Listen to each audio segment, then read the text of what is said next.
August the 30th, and this is Political Palette. This week, tensions are high as Kamala Harris and Tim Walz had their first interview since the beginning of their campaign. Plus, the Trump campaign is worried and struggling to adopt a new winning strategy. And Trump's current stance on reproductive rights remains extremely confusing to voters. That and more in today's show.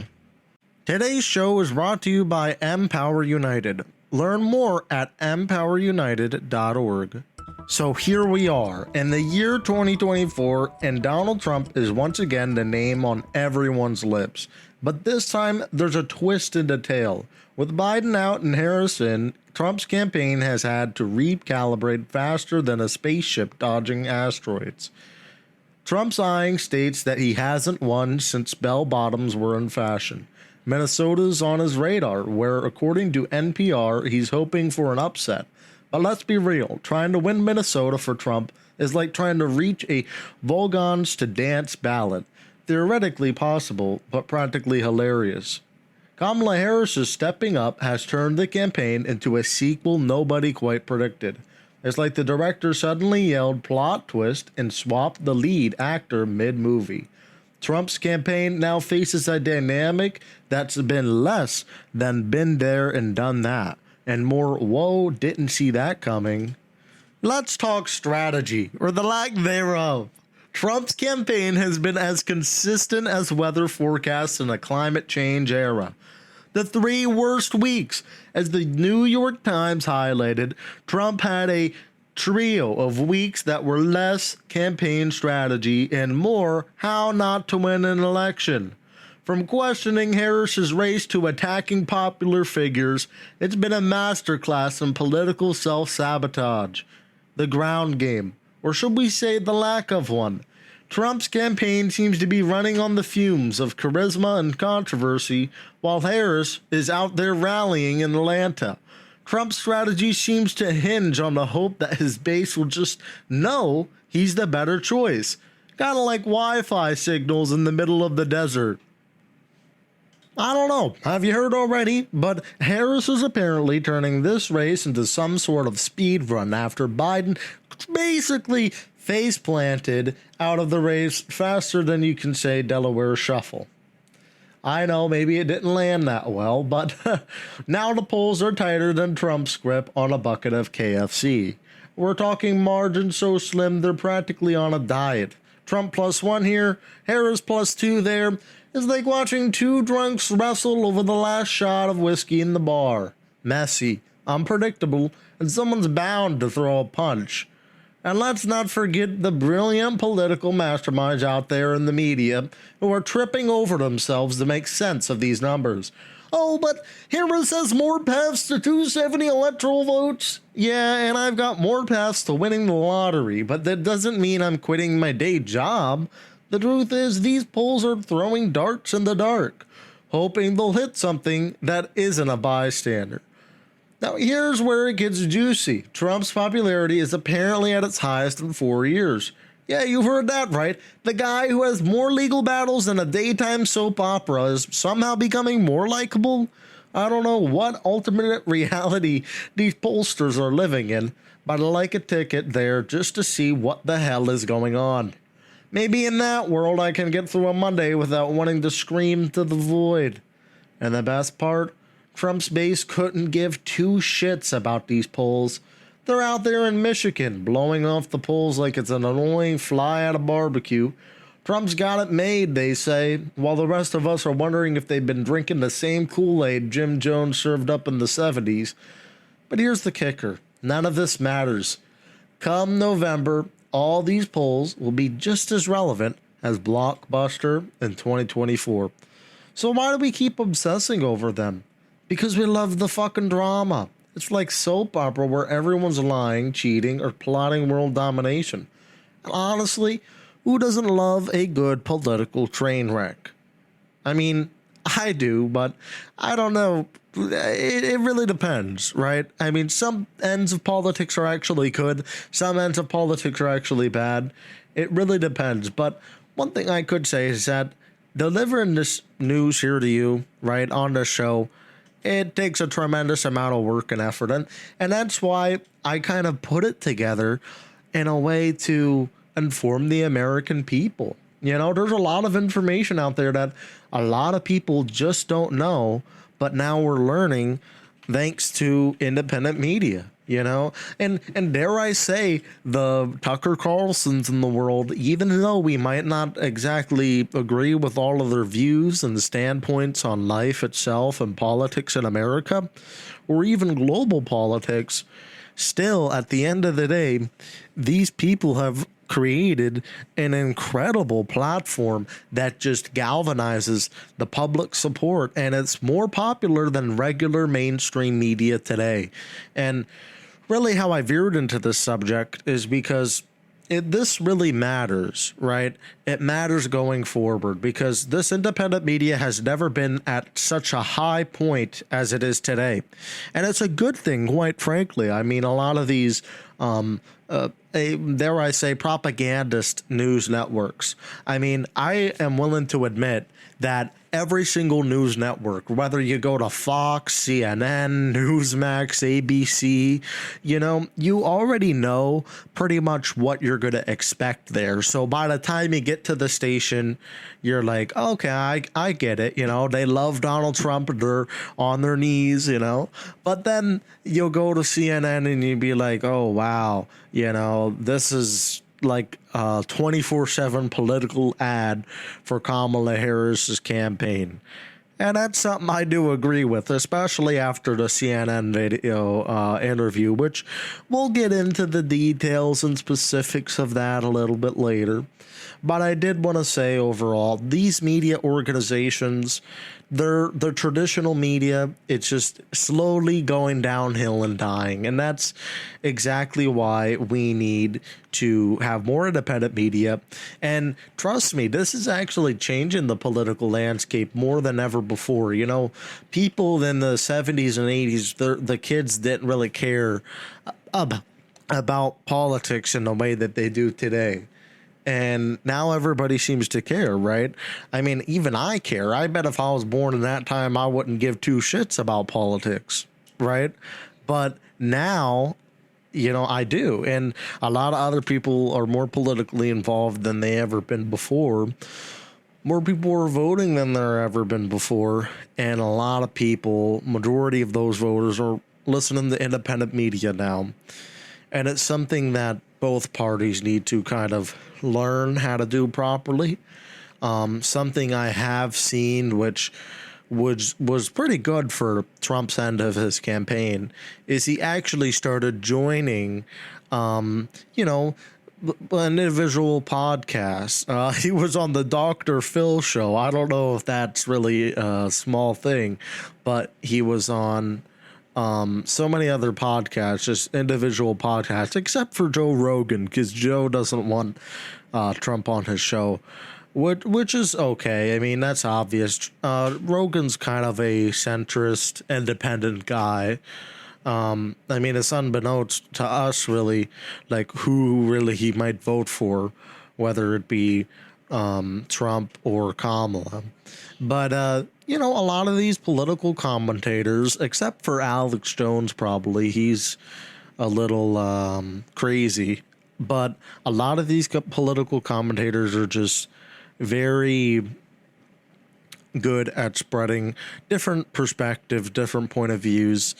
And ultimately, this has created a much more polarized political situation than we've ever had before, because everybody's hearing information from all different sides. And then there's also such a wide generation gap of what the people want. Like, from certain generations, they care more about these certain things than they do today, right? And now our generation cares about certain things that the last generation didn't care about. And it's just a constant circus. And maybe once in a decade, we'll get something big passed that'll actually change the world.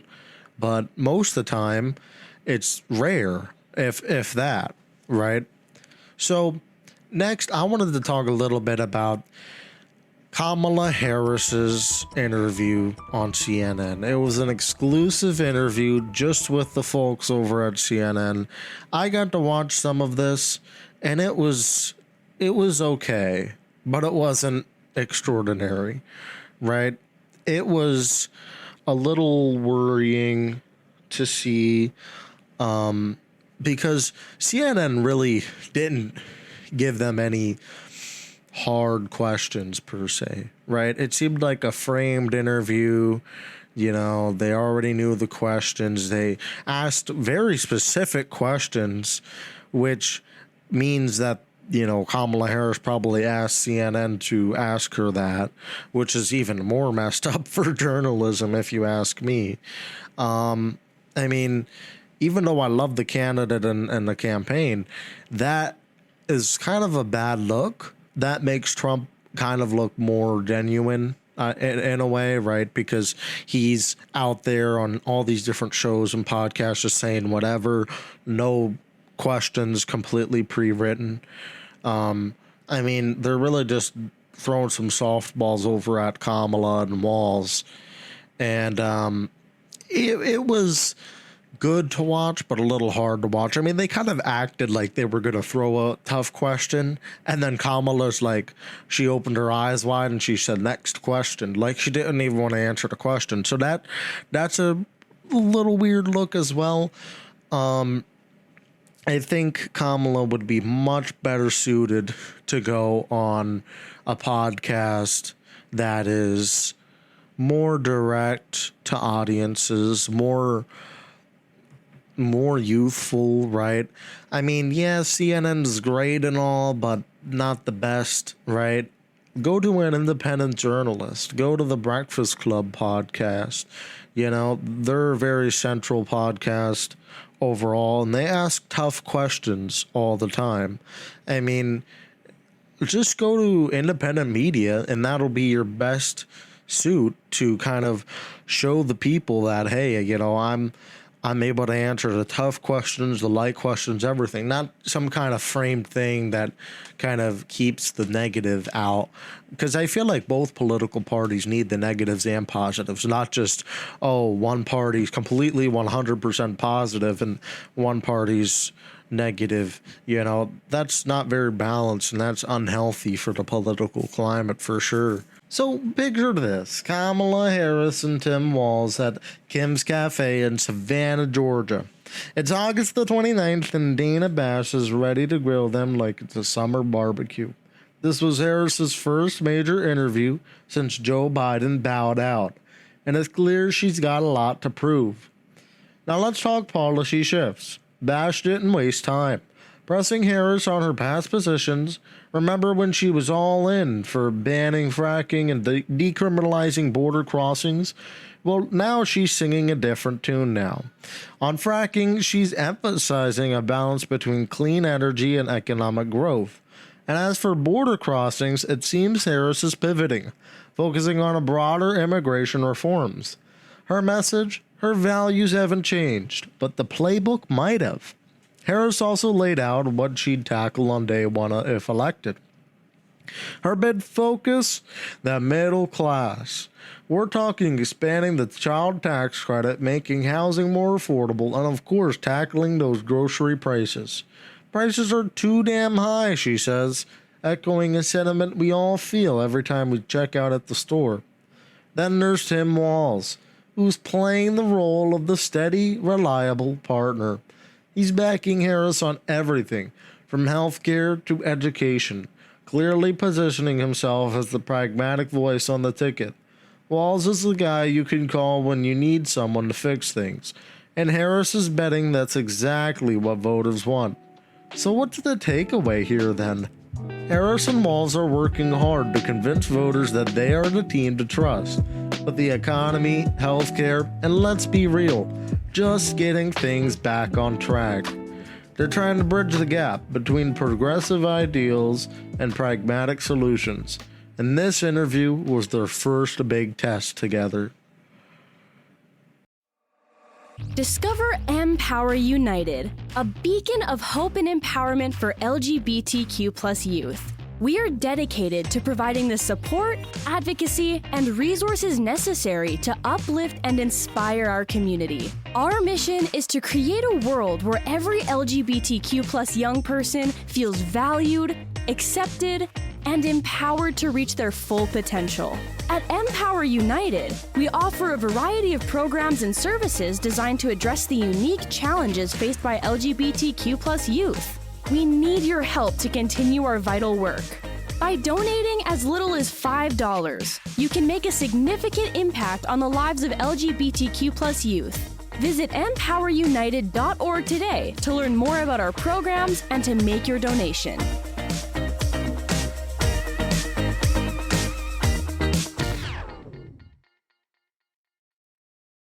So let's start at the beginning. When Trump announced his candidacy for 2024, it was with the bravado we've come to expect. But beneath that bravado lies a campaign in crisis. The first and most glaring issue is Trump's inability to move on from 2020. His fixation on the so-called stolen election has become an albatross around his neck, dragging down his 2024 prospects. At rallies, instead of focusing on future policies or laying out a clear vision for the country, Trump is obsessed with relitigating the past. This obsession is not only tiring for his base, but also alienates swing voters who are looking forward, not backward. It's like watching someone try to drive a car by constantly looking in the rearview mirror. Inevitably, they're going to crash. Trump's 2024 campaign is also marked by a series of baffling strategic missteps, particularly when it comes to endorsements and alliances. Take Georgia Governor Brian Kemp, for example. Trump's feud with Kemp is well documented, but in 2024, Georgia is more important than ever. It's a critical battleground state that could very well decide the election. Yet Trump, in his typical fashion, spent months publicly attacking Kemp, undermining a key ally in a state that he desperately needs to win. It wasn't until his advisors practically forced him to do damage control that Trump finally extended an olive branch to Kemp. But by then, the damage was done. Kemp's support is crucial, but Trump's erratic behavior has left many in the GOP questioning whether he can lead the party to victory. And speaking of his advisors, let's talk about Trump's inner circle. It's no secret that Trump has a penchant for surrounding himself with yes men and sophists. But in 2024, this tendency has reached new heights. His decision to bring back Corey Lewandowski, his controversial 2016 campaign manager, is a perfect example of Trump's nostalgia-driven approach. Lewandowski was effective in 2016, but times have changed.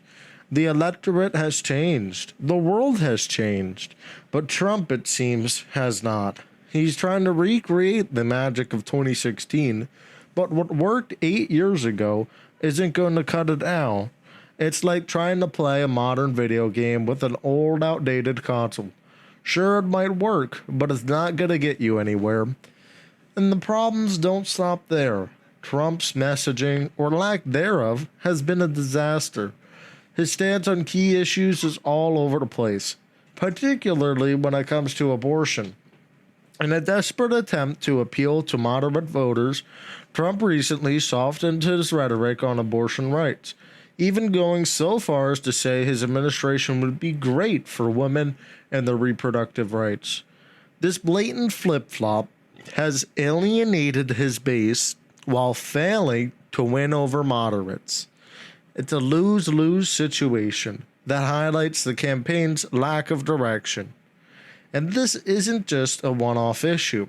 Trump's inconsistent messaging is a recurring problem that's hurting his chances with voters who are looking for stability and a clear vision for the future. And then there's the economy, a cornerstone of Trump's previous campaigns, which has now become another area of concern. Trump's proposed tariffs on imports, particularly from China, sound tough on paper, but in reality, they're likely to raise prices for American consumers, especially at the gas pump. It's a classic case of shooting yourself in the foot. These tariffs might play well to his base in the short term, but they could have a disastrous long-term consequences for the economy and by extension his campaign. It's yet another example of how Trump's policies, while often bombastic and headline-grabbing, lacks the substance needed to win over a broader electorate. And let's talk about Trump's obsession with crowd sizes and media coverage. This is nothing new, of course, but in 2024 it's become a significant distraction. Instead of focusing on policies that resonate with others, Trump is stuck in a never-ending quest to outdo himself, to prove that he's still the biggest draw in town. But here's the thing. Voters aren't as concerned with the size of a crowd as they are with the substance of the message. And right now, Trump's message is as muddied as ever. His rallies, once seen as a powerful show of force, are now more often viewed as chaotic and unfocused, with Trump jumping from topic to topic with no clear narrative or vision. Financially, Trump's campaign is also struggling. Despite some high-profile endorsements, like that of RFK Jr., the campaign is burning through cash at an alarming rate. And the Kennedy endorsement gave the campaign a brief boost, but it's not enough to reverse the downward spiral. Trump's fundraising effort has been lackluster compared to previous campaigns, leaving many wondering if the well is starting to run dry. And without the financial resources needed to compete in a long, drawn-out election, Trump's campaign is at risk of running out of steam before the race even really gets underway. The campaign's inability to stay on message is another glaring issue. Just last week, during a rally in North Carolina, Trump joked about firing his advisors for telling him to stay away from personal attacks on Kamala Harris. It's moments like these that make you wonder who's really running the show. The campaign's erratic messaging has left voters confused and skeptical. One day, Trump is attacking his opponents with reckless abandon. The next, he's trying to play the statesman. This lack of consistency is hurting his chances with swing voters, who are looking for stability and a clear vision for the future. But perhaps the most damaging aspect of Trump's 2024 campaign is the infighting within the campaign itself. Reports of chaos behind the scenes are rampant, with advisors clashing over strategy and direction. Some want Trump to double down on his base, while others are pushing for a more moderate approach. This internal discord is paralyzing the campaign, preventing it from presenting a united front to the electorate. The result is a campaign that feels disjointed, lacking the cohesion and focus needed to win. And in a race as tight as the 2024 election is shaping up to be, this kind of infighting could be the death knell of Trump's chances. Trump's relationship with the media is another area where his campaign is floundering. It's no secret that Trump has a contentious relationship with the press, but his strategy of attacking the media at every turn is backfiring. Instead of focusing on the issues that matter to voters, Trump is wasting valuable time and energy on petty feuds with reporters. This not only distracts from his campaign's message, but also alienates potential supporters who are tired of the drama. In an election where every vote counts, this kind of self-sabotage could prove costly. And let's not forget the impact of Trump's legal troubles on his campaign. The numerous investigations and lawsuits hanging over Trump's head are a constant distraction, both for him and for his campaign staff. Every time a new development comes to light, it takes attention away from the issues that voters care about. And while Trump's base may be willing to overlook these legal challenges, swing voters, well, they're less forgiving. The longer these issues drag on, the more they threaten to derail Trump's campaign. So what does this all mean for Trump's chances in 2024? Well, unless there's a dramatic turnaround, it's hard to see how he wins. The campaign is a house of cards, teetering on the brink of collapse. Trump's inability to adapt his erratic behavior and his failure to stay on message are all contributing to a campaign that's heading for disaster. But here's the thing. In politics, anything could happen. Trump has defied the odds before, and it would be foolish to count him out entirely. But if he doesn't get his act together, and fast, his 2024 campaign might just go down as one of the most poorly managed in modern political history. Now, I wanted to do a quick segment on Trump's stance on abortion. I mean, it's really been flippy-floppy. He literally told voters that he was literally the president who you would want to vote for if you want the most body choice, right? That is just insane to me, considering he literally supported and appointed Supreme Court justices who were responsible for overturning Roe versus Wade. Literally, that sounds so hypocritical. I don't know if anyone really will fall for that trick, but we'll see this election cycle. But I will say the whole trickery now he's trying to do, where he's trying to be like, oh, I love pro-choice and all this, but at the same time, the far right, Christians and stuff, they think pro-life, right? So, of course, now he has to get those voters, but now he's going to lose those voters. So it's like he can't appease everybody, right?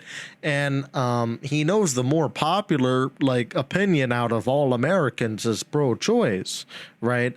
So he's trying to cater to that and specifically advertise that oh, I'm pro-choice, even though he's the one who literally took away the whole thing in the beginning. He's the one who caused Roe versus Wade to be overturned and abortion now illegal in states wherever they don't want to have it done.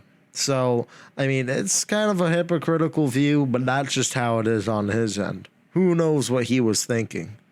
And now it's time for everyone's favorite segment, Matty's Point of View. So I would like to start by saying this year's political season is a wild one, full of lies, deception, AI, plenty of fake news, media propping up others and pushing down others. I've never seen anything like it. The 2020 election was nothing compared to this year, and it's not even over yet. The elections haven't even been solidified yet. Who the hell knows what'll happen next? If Donald Trump wins, there might be people rioting. If Kamala Harris wins, there will be people rioting. That's how the system works. And politics have become so heated and so universal oriented to everybody, to the point where it's been getting very out of hand. It's been getting more and more dangerous to be a president than ever before, really. I mean, today at a Trump rally, someone actually tried to storm the stage. Of course, he didn't make it far. There's plenty of police and Secret Service agents on site.